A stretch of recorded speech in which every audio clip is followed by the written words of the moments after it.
Ibovespa fechou em alta, apesar da abertura mais fraca, ele conseguiu recuperação também acompanhando Nova York, né? Já para o final foi se recuperando mais, né? A gente ainda não tem aqui o rompimento, confirmação dos 98, mas né, já começou julho ainda abaixo dos 100 mil pontos, zona aqui importante, né, de resistência. Então, entre os principais suportes, né, foi Petrobras, mas a cautela ainda persiste, né, uma vez que permanecem os receios com a magnitude dessa desaceleração econômica, que é global, e também para o Brasil os rumos da situação fiscal. E agora, né, as discussões sobre corte de impostos, né, subsídios aos combustíveis, né, verbas emergenciais mais elevadas, entre outras medidas para aliviar os efeitos da inflação na população, né? Só que isso aumenta ainda mais, né, a percepção de risco. Então, tais medidas têm adicionado incertezas, né, sobre também mudanças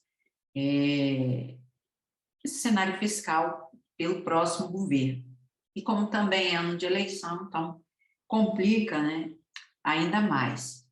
Então, aqui o Ibovespa, se houver recuperação, no máximo, né, tem aqui os 102 mil pontos, porque deixou sombra. Mas a gente vê aqui que o movimento, ele continua bastante fraco, principalmente o histograma, mostrando aqui. Então, como eu já havia mostrado anteriormente, né, a gente tem aqui esse movimento de novembro, as mínimas aqui, né, de 2021, a mínima de 2021 e início de 2022, e isso aqui, né, vai atuar como resistência. Então, no máximo que se ele conseguir é o 102 para voltar. Para mim, o caminho, né, é novembro de 2020. Aqui os 94. E aqui é que ele pode tentar maior recuperação, seguindo aqui a simetria. Mas confirmando os 94, né, o caminho é março de 2020. É voltar aqui para a faixa de 70 mil pontos, né, refazer esse vazio gráfico. Pode confirmar que o pivô de baixa que ele formou no início do ano.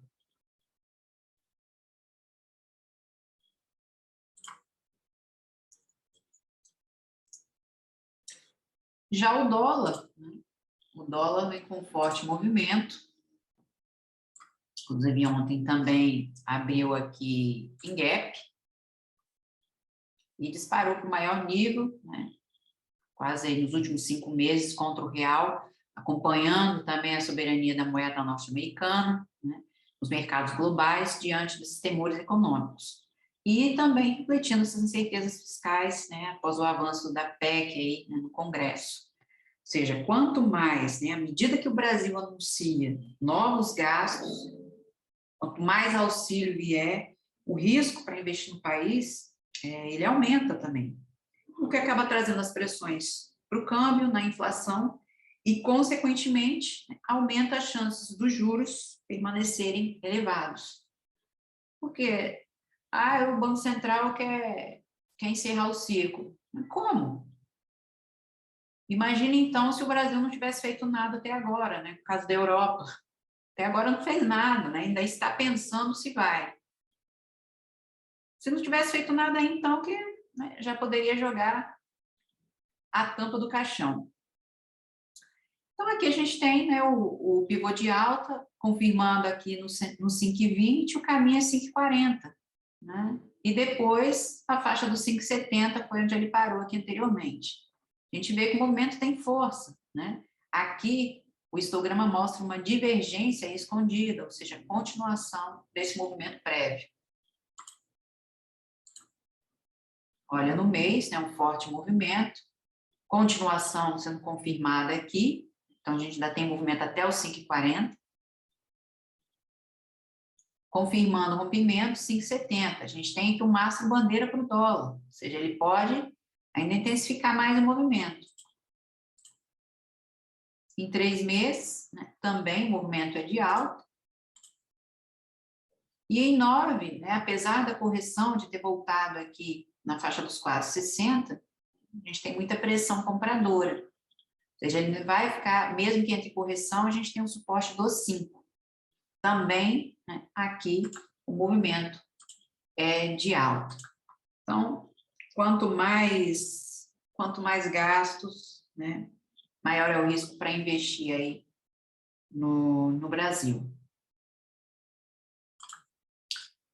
Então, o caminho por imóvel, né, movimento de novembro de 2020, mesmo que ele consiga aqui uma recuperação, para mim vai ficar nesses 102 mil pontos. Né? Então, um cenário de grande incerteza, com inflação, juros altos, não só, né, o problema é que não só no Brasil, é global. Né? A guerra na Ucrânia também, né, sem indícios, né, de um término para isso, né, e a recessão batendo a porta, para mim a recessão já está aí, né? Ela já entrou faz tempo. Então, o mercado, né, não segue aí com bom humor, né? Ainda muita incerteza e fica difícil, né? Como é que você vai se posicionar num cenário desse, né? Ou seja, para quem gosta aí, para quem olha só para a compra, em que eu vou me posicionar, como é que eu vou fazer? Bom, o mês de junho, poucos papéis no Ibovespa, né, tiveram alta. A gente tem destaque pelo menos para 5. O setor, né, de maior destaque foi o de utilidade pública.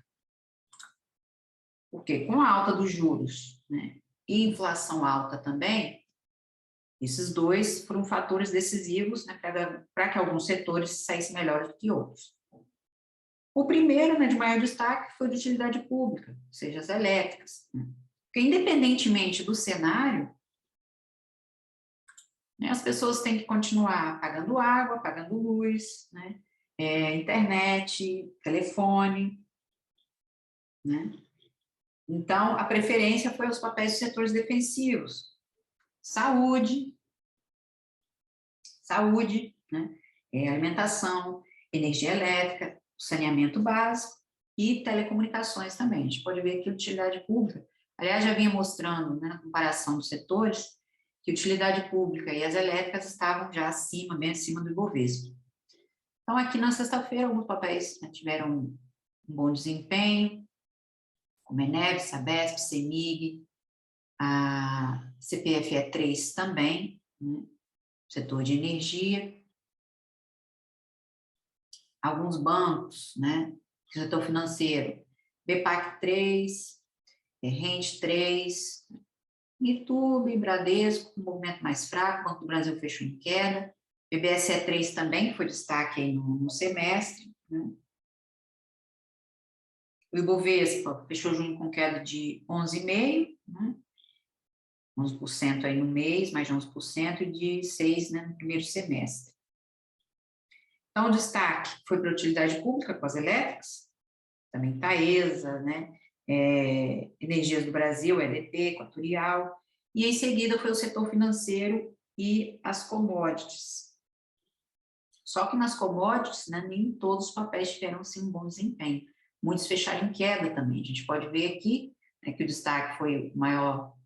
O destaque aqui foi para a Petrobras, foi o que deu suporte, mas, né, os metais não tiveram assim forte desempenho. A lenta reabertura aí da China, né, da economia chinesa, vai pressionando ainda, né, a matéria-prima. Entretanto, né, essa reabertura da China, né, que a gente teve no início da semana, né, com destaque aí para o lockdown, né, que eles acabaram com as restrições, principalmente também para os estrangeiros, mas isso o mercado só está precificando, porque na realidade não é o que está acontecendo. A demanda está muito fraca e os lucros das siderúrgicas idem. Então, se a demanda cair, vai respingar para cá também. Outra coisa, também que o Brasil vem perdendo participação já há bastante tempo no mercado mundial de minério. Isso ao longo aí de mais de 20 anos.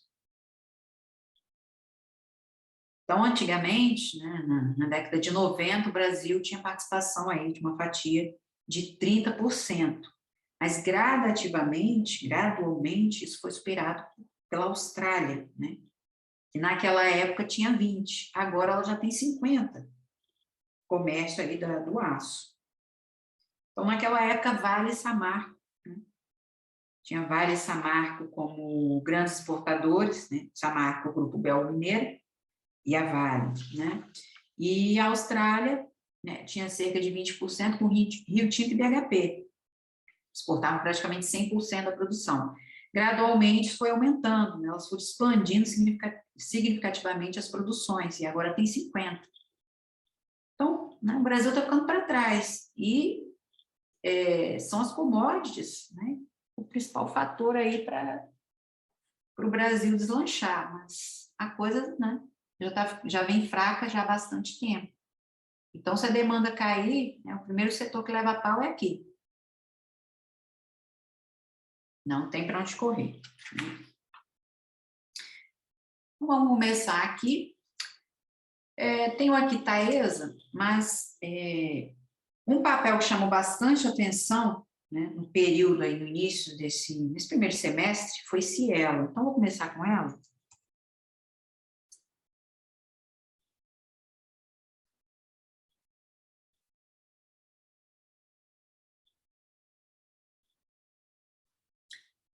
No Cielo, a gente pode ver aqui no mês, ó, em maio também teve aqui um forte movimento, 17%. Né? Em junho, corrigiu um pouco, mas não rompeu aqui os R$3, né? A gente tem essa longa sombra aqui de maio de 2020, também porque ela já está aqui no movimento da pandemia também. Né? Então, agora vai atuar como suporte isso aqui. Porque só se perder os R$3 é que a gente tem mais correção. A gente tem a reversão dos R$3. Na verdade, né, 3 não, R$2,50 é o principal suporte que tem aqui, Cielo. Deixa eu marcar aqui. Confirmar aquela sombra ali. R$2,50, né? Até aqui a gente tem muito suporte.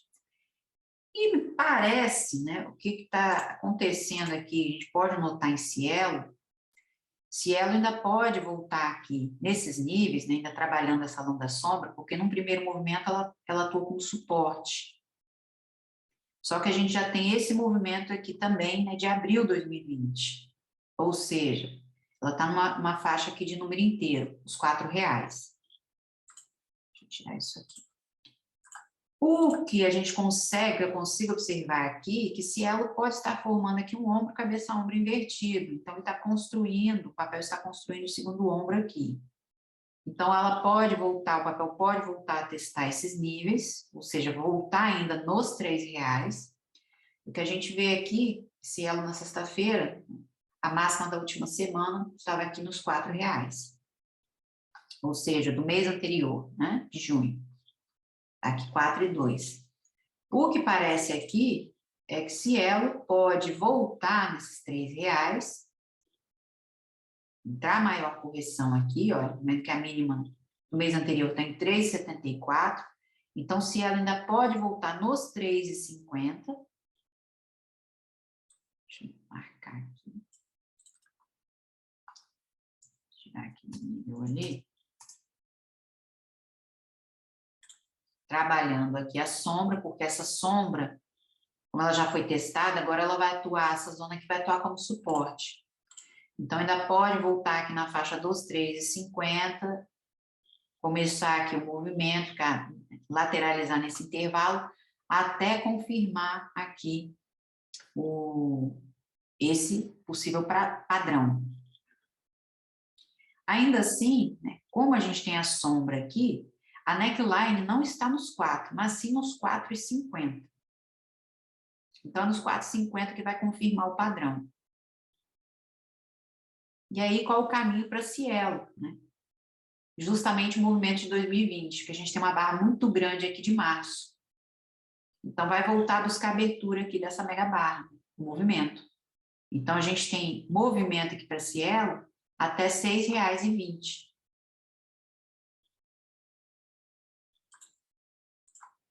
Cielo foi um dos destaques, né? Mas, sinceramente, não sei por quê. Porque, né, teve aqui esse movimento tão forte, ela chegou aos R$2, né? Inclusive renovando aqui a mínima histórica dela. E o que a gente pode ver é um grande vazio, que é justamente o movimento de 2020, né? Então, a gente tem movimento até R$ 6,20 aqui para a Cielo. Então, é aguardar mais uma correção. Aqui, a gente tem muitas sombras nesses níveis, né, dos R$ 3. Aqui tem zona importante, 3,74, a mínima da semana ficou em 3,66.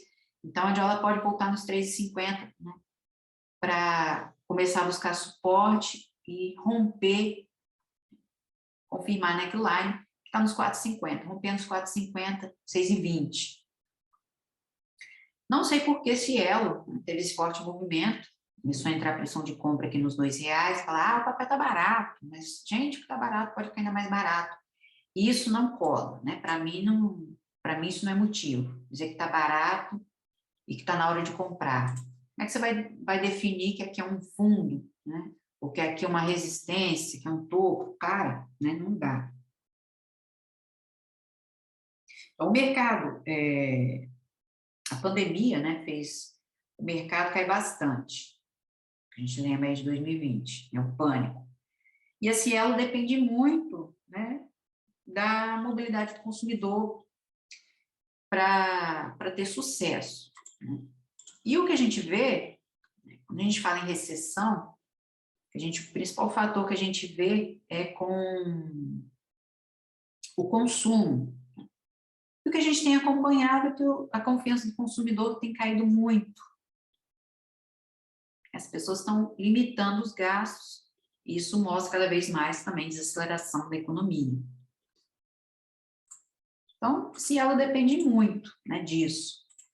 E com a chegada do Pix, isso só piorou. Isso só piorou, né? As pessoas começam a recuar nos gastos, isso reflete no mercado de trabalho, né, porque o desemprego pode começar a aumentar, as empresas começam a anunciar demissões, porque tudo isso afeta a empresa que tem que gastar mais para produzir, né, e se não vende, né, não tem lucro, ou seja, é uma bola de neve, né? Essa ela depende de muito disso. Então, isso acabou atrapalhando também, né, com juros altos, traçando um cenário bem difícil aí, com a chegada do Pix, né, piorou, onde ela foi caindo cada vez mais, né. Então, chegou aqui, né, nos R$ 2, começou a entrar essa pressão de compra, mas perguntar por que também, bom, elegeram o papel para entrar essa pressão de compra. Então, aqui, acredito em correção antes dela terminar aqui o movimento. Consigo ver aqui, né, a gente consegue identificar um ombro cabeça-ombro sendo formado aí, né, invertido, mas ela precisa confirmar nos 4,50 para voltar em 6,20, o movimento aí de 2020, que ela está trabalhando por enquanto, né, e vai tentar refazer esse movimento. Com as elétricas também, né, tiveram um bom desempenho. Então, vou mostrar a Taesa, eu tinha mostrado aqui anteriormente. Com a Taesa, né, a gente pode ver pelo mês, ela por enquanto está fazendo suporte aqui em 38,17, foi a mínima, né, da semana. A mínima do mês anterior está aqui em 38,95, então a gente está com muito suporte. O que Taesa pode fazer aqui na próxima semana é justamente voltar nessas sombras, na máxima, ou seja, né, os 39,70 aqui mais uma vez, porque a reversão só acontece em 42, se ela superar a máxima, né, do mês anterior. Então, para mim, o que acontece aqui para a Taesa, no cenário para ela? Faz mais um repique, mas como a barra é muito grande aí de ontem, né, da abertura, logo após a abertura, então ela faz mais um repique, mas volta aqui nesses níveis. Ou seja, né, Taesa tem mais um teste aqui dos 38 antes de começar a se definir aqui a reversão, ou seja, voltar aqui os 42. É a principal resistência. Rompendo os 42 é onde ela volta na máxima histórica. A gente vê aqui o processo de Taesa. Ela estreou aqui em maio de 2012, né? Tem uma lateralizada aqui, e só confirmou o movimento em 2019, né? Ela teve um forte movimento aqui em julho de 2016, foi aqui a faixa dos 22, entretanto ela rejeitou, e assim acumulou mais uma vez, né? Até que em 2019 é que ela disparou. Entrou correção aqui em 2020, mas não foi além desses 22, estão vendo aqui que é zona importante. Então aqui para a Taesa, né, volta a 38, até começar a reverter, né? Entre a pressão de compra para ela voltar aos 42 e definir isso. Agora, o principal suporte dela está aqui em 35. Se ela confirmar esses 35, né, a gente tem uma barra muito grande aqui. A gente tem uma barra muito grande aqui do ano passado, de março de 2021. Então, o caminho para a Taesa está aqui na abertura dela, né? Se confirmar os 35, a gente tem um caminho para a Taesa em 28. O movimento foi muito forte, né? Em 7,40 de alta. Então, aqui ela vai buscar mais uma recuperação na próxima semana, né? Tem resistência aqui também nos 40, apesar do vazio, mas ela já vem rejeitando antes. Então, ela pode ficar nesses 39,70, faz mais um repique, mas caminho é 38, né? Voltar para cá. Esse suporte, apesar de muito suporte que a gente tem aqui, a zona de gatilho importante, acredito que ela pare por aqui. Aqui, ó, já vem entrando rejeição desde ontem, né? No início da semana aqui. Então, ela vai renovar essa mínima ainda, até voltar, né, entre a pressão de compra e voltar nesses 42. Para mim, é o caminho para o papel. Outra também, né, que teve um bom desempenho, foi a Eletrobras.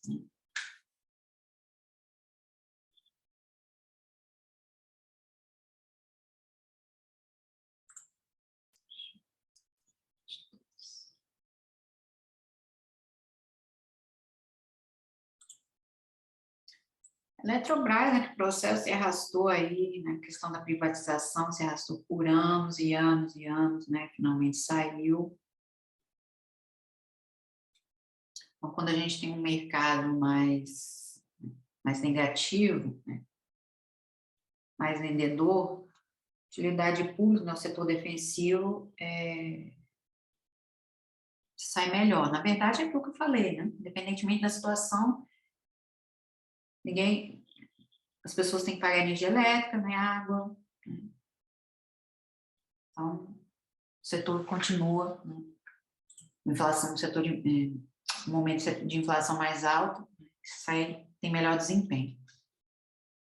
Só que há outro porém também, né? Com esse monte aí de gasto, né? De auxílio isso, auxílio aquilo, voucher não sei o quê. Não vai ficar barato, né? Porque eles estão descobrindo um santo para cobrir o outro, não se diz no Brasil, né? E para onde que vai aí essa diferença? Eles vão embutir alguma coisa, né? Não, nada é de graça. Bom, aqui a Eletrobras a gente vê pelo mês, né? O mês de junho ficou em 9,63. Eletrobras ainda tem a resistência aqui, né, dos 46,50, que ela ainda não confirmou. Então, aqui, né, ela fez a primeira tentativa de correção, porque a gente tem a mega barra aqui no final de junho. Portanto, ainda tem a resistência aqui na faixa 50, e há um grande vazio aqui para a Eletrobras. Então, aqui ela já fez mais um movimento ontem, já para o final, né? Porque a abertura, né, foi o repique, mais uma vez 46,50. Então, para a próxima semana, Como a gente tem zona importante aqui para baixo, como ela deixou sombra aqui, no final do mês, é justamente para onde ela volta, os R$ 45, porque aqui está a máxima do mês anterior. Mas é aqui nos 44,50 é que ela confirma esse vazio gráfico. Aqui o que a gente vê é que o movimento, né, pode continuar. Para isso, ela vai ter que confirmar o nível, né? De ver resistência aqui nos 46,50.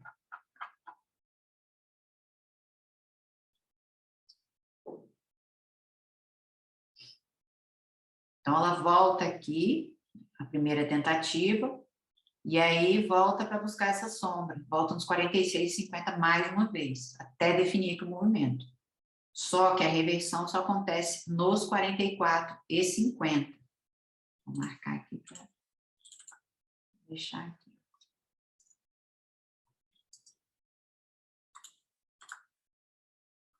É aqui que ela refaz o vazio gráfico, né, confirmando esse nível. A mínima da semana foi 44,11.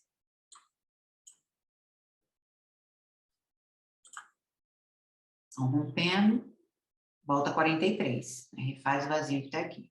A média segue ligeiramente em alta. Mas por quê? Né? A gente pode ver aqui, pelo mês, né, nós já vem rejeitando esses níveis há bastante tempo, desde 2019. Ó, o último repique foi em junho de 2021, onde ela bateu aqui, renovou máximo, né, já 48. Deixa eu ver se é esse mesmo, que aqui eu 48,30, né? E agora aqui, a gente tem os 46,50, ela parou antes. Mas aqui pela barra, apesar da barra ser grande, a gente já tem exaustão.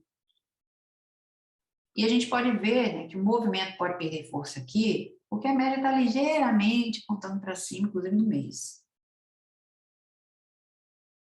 Mas para ela reverter, né, a reversão só acontece aqui para baixo. É a mínima de 2021. Já é aqui em 25 que a coisa vira. Para voltar em março de 2020, né? Então, aqui, o que ela pode voltar a trabalhar, né, está aqui na abertura do mês anterior, aqui na faixa dos 41. Só que aqui o vazio, né, a gente tem sempre um primeiro movimento. O vazio até 43, se confirmar a faixa 50. Então, a gente já vê uma exaustão nesses níveis. Então, ela volta nos 45, faz, né, mais uma recuperação, que é voltar nesses 46,50, até definir aqui o movimento. A gente já vê a exaustão. Quando a gente tem uma barra grande, que não tem sombra, né, uma barra de alta, não tem sombra em cima, é exaustão. Muitas vezes a gente pensa que é movimento de força, mas não é. Quando a barra é de venda, que também não mostra sombra inferior, ou só aquele toquinho, igual está aqui, também é exaustão. Então, aqui o papel vai voltar a trabalhar o mês anterior. Até a abertura, né, a abertura da barra, aí é a zona importante de suporte. Ela vai ficar trabalhando nesses níveis, né, até definir o caminho. Mas aqui a gente já vê rejeição, né? E ela já está mostrando exaustão no movimento antes mesmo desse nível, né, dos 46,50 já. Mas aqui, pelo mês, né, só em 25, 5 não. Só que nos 25, que é a mínima de 2021, né, é que o movimento desaba mesmo. A coisa desaba de vez. Mas essa é a possibilidade.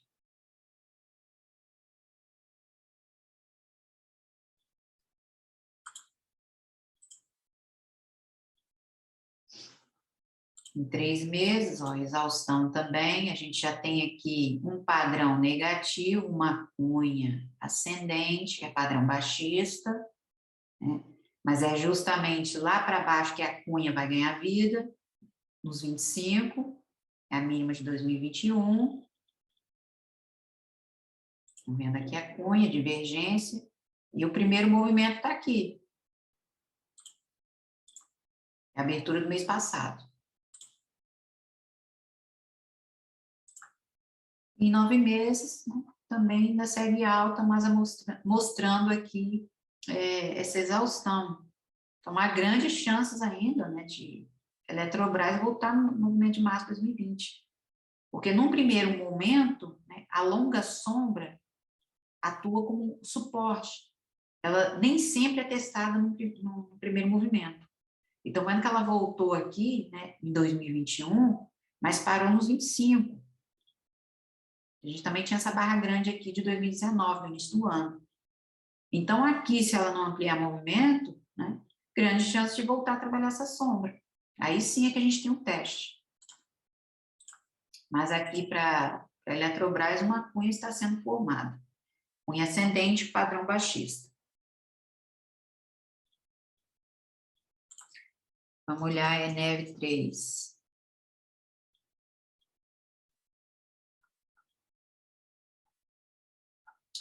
O ENEV também está flutuando aqui num padrão, né,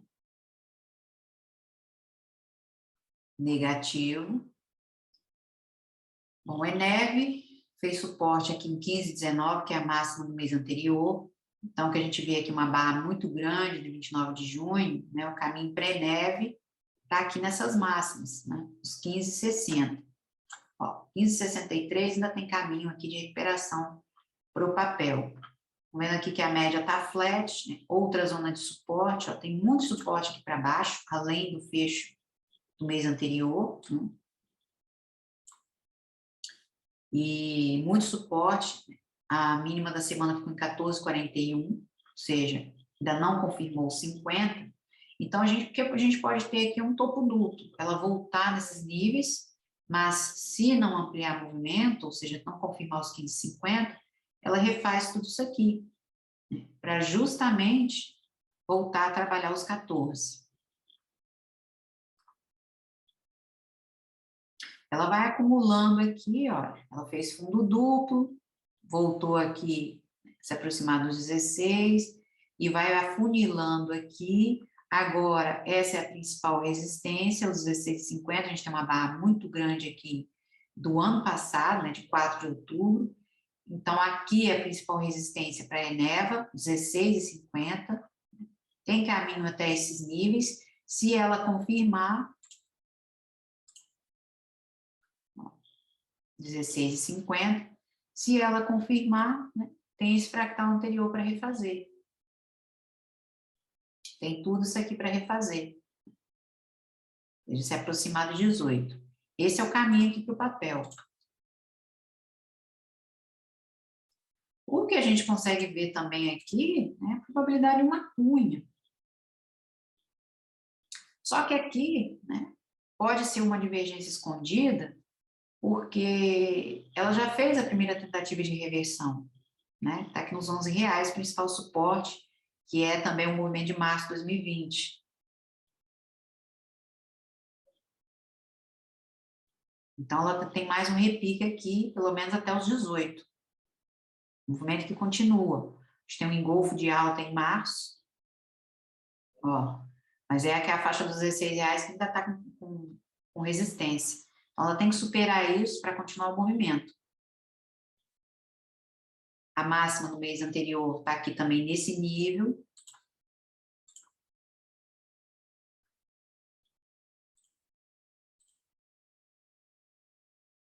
Ó, tá entrando pressão de compra, pressão de compra.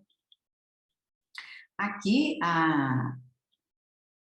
problema para a Eneva, né, está aqui em 8,50. Então, ela rompendo os 8,50 pode corrigir mais.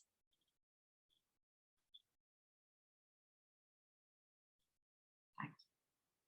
Aí sim a gente tem a mínima, né, de 2020 ainda para ela voltar a trabalhar. Está aqui em R$6. Mas ali o que a gente vê com a pressão de compra já em R$11 é voltar a buscar os 18. A gente vê aqui continuação. Está aqui nos 3 meses, né? Então tem mais um repique até definir. Isso, né? se ela sair desses R$16. A Eneva começou aqui em 2007, né? Movimento aqui dos 23, a gente tem resistência importante aqui, ó. Deixa eu marcar, né? Porque só falar fica ruim.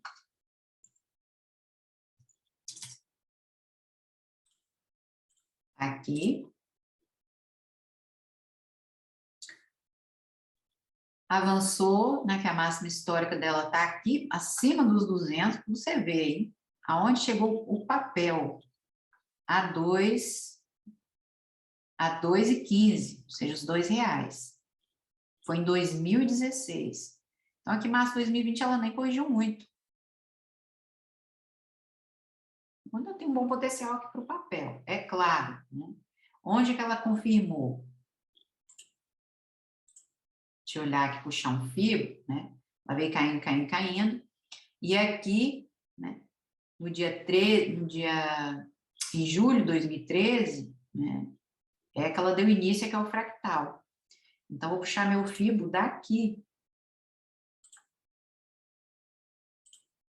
Deixa eu colocar aqui meu fibo.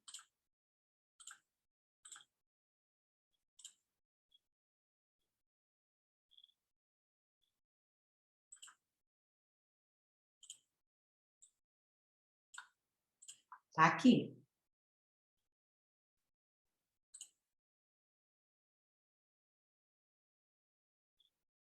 Então, a primeira resistência está aqui nos 23, né? Caminho depois, a gente tem aqui o 53, que é o primeiro nível de fibra. Na logaritmo.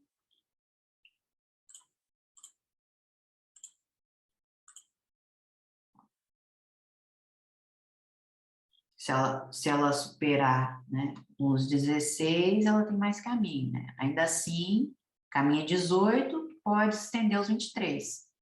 Zona importante está aqui. Então, ela vem caindo já há bastante tempo, né? Que ela voltou em abril de 2012, no nível de estreia, e tumba-lelê. Bom, esse é o caminho para o papel, né? Tem mais uma recuperação.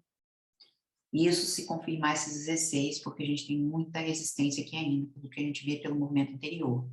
Mas entrando pressão de compra aqui nos 11, caminho para ela é mais um repique até definir.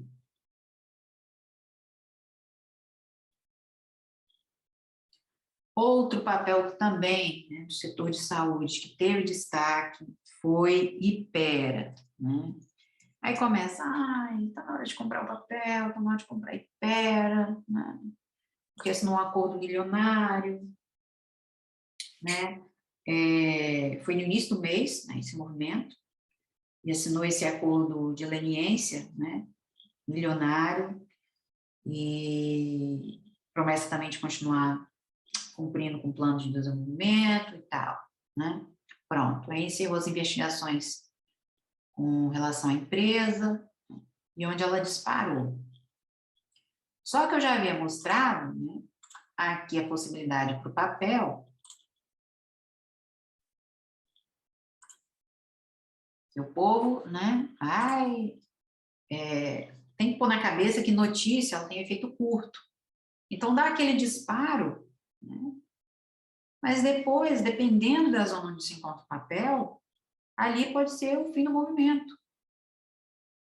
Aqui, o que tinha para a Hypera, que eu já havia mostrado, ela fez aqui o primeiro movimento, foi de março de 2022, o mastro bandeira.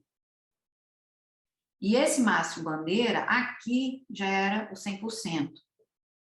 E aí ela acabou formando outro mastro bandeira de menor amplitude, bem menor. Provavelmente metade desse último movimento. E aí foi onde ela deu o disparo aqui em junho, no início de junho, renovou a máxima em 42,50. Só que aí, qual que era a probabilidade? Como esse movimento era muito menor, a probabilidade era de voltar aqui na faixa dos 37, que a gente tem zona de gap. Essa era a maior probabilidade. Então, quem estava pensando em entrar no papel, que era provável, né, é melhor esperar a correção antes de voltar a se posicionar. Porque como é que você vai comprar aqui? Um movimento que já está esticado pra caramba. Isso você vê por esse último movimento aqui que ela fez, a última acumulação. Ela já tinha um gap também, formou outro. Então, o movimento era para ela fechar esse e voltar a trabalhar esse aqui. O principal suporte de Pera, né, tá aqui nos 35. Se ela romper, no caso dela não superar mais aqui a faixa dos 39, né, porque a gente tem um gap grande no início de junho, então o caminho para ela está aqui na média de 200, né, os 32,50. Ela refaz o vazio que está aqui. Estou vendo que ela está tentando aqui na faixa dos 37 esse fundo duplo, né? Mas aí, olha, o gap é muito grande. Então, até os R$40 a gente tem muita resistência. E só assim nos 40 que ela vai voltar nos 42 para refazer o movimento. Aqui a abertura ontem, né? Ainda foi de grande indecisão para sair desses 37, apesar do vazio, né? A média está aqui apontando ligeiramente para baixo e a probabilidade é que ela pode corrigir mais, né? Que a mínima da semana está aqui. Né? O mês anterior está aqui nos 36,84. Ou seja, a briga ainda está aqui nos 37. Se ela confirmar os 37, o caminho é 35. Confirmando os 35, 32,50. Então tem que ter muito cuidado com isso, né? Que a notícia tem efeito curto, gente. Tem efeito curto. O que a gente pode ver na semana, né, ainda é grande indecisão aqui nesse intervalo, mas é só nos 40 que ela vai definir, porque tem o gap ali, né, do início de junho. Então, aqui, no início de junho mesmo, na primeira semana de junho, ela já deixou um padrão negativo, que é um engolfo de baixa. Mas ele só vai ser confirmado aqui embaixo, nos 35. Em 3 meses. Ó. A gente tem a divergência, tem a barra grande aqui do início desse ano. Então, tudo indica que ela ainda pode voltar aqui. Né? Pode ter mais correção para Ipera. Por enquanto, né, num movimento mais amplo, até os 32,50. No início do ano foi 38% de alta, mas ainda tem indecisão aqui. Então, para ela disparar, né, porque eu até havia colocado ali a possibilidade, né, de movimento, né, o preço-alvo dela seria os 44, para ela terminar isso aqui. Então, aqui ela estava no meio do caminho. Como ela já tinha um movimento muito grande no início do ano, né, a gente tem sempre que aguardar, porque quando a barra é muito grande, há sempre um teste na abertura dela antes do... Né, o papel volta lá no nível de abertura até definir movimento. Então, aqui a gente tem um inside bar por enquanto, mas enquanto ela não definiu os 40, sair desse gap aqui, nada feito. Tem muita resistência. Então, se ela voltar aqui a ampliar movimento, nesse inside bar, para ampliar a recuperação, que aqui também a gente consegue ver um micro pivô, então aqui a gente ainda tem movimento em 39, mas ainda assim não define nada, né?